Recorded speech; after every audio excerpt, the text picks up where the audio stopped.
Paano makaakit ng magandang kapalaran at kaligayahan sa ating buhay gamit ang asin at dahon ng laurel?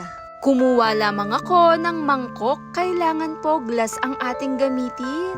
Pagkatapos, naglagay din ako dito ng pinakaasin. Napakaganda gamitin itong ating ginawa bago man matapos itong taon. Heto nga ang magandang magsalubong na nagbibigay ng positive energy. Upang alisin at ilayo ang negative na enerhiya mula rin talaga sa loob ng ating bahay.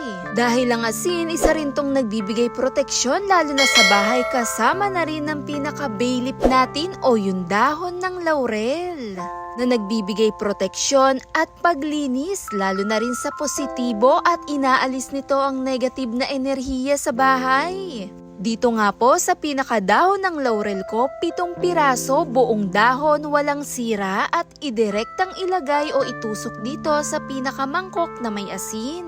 Paikot nga po ang datingan nito at yung pinakaitsura.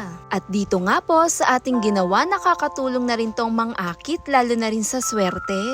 Kadalasang ginagamit ang asin at yung pinaka-bay leaf o yung dahon ng laurel, kadalasang ginagamit to lalo na rin sa mga pampaswerte. Dahil na rin sa pinakasimbolo ng 7 pirasong bay leaf, ito'y nagsisimbolo na mayroong 7 araw sa isang linggo, 7 kulay sa isang bahaghari. At heto na nga ang aking nagawa, pwedeng ilagay sa parte sa bintana pero dito sa akin, dito bandang pintuan po. Para na rin sa pagbukas man ng pinto, may kakayahan din itong maglinis lalo na sa negative energy lalo sa paligid ng ating tahanan. At pwede rin tong maglagay sa mga kasulok-sulukan o gilid man ng ating bahay para magbigay proteksyon na rin sa mga nakatira dito sa loob ng ating mga tinitirhan. At heto po ay naaayon pa rin sa atin. Thanks for watching guys! Bye!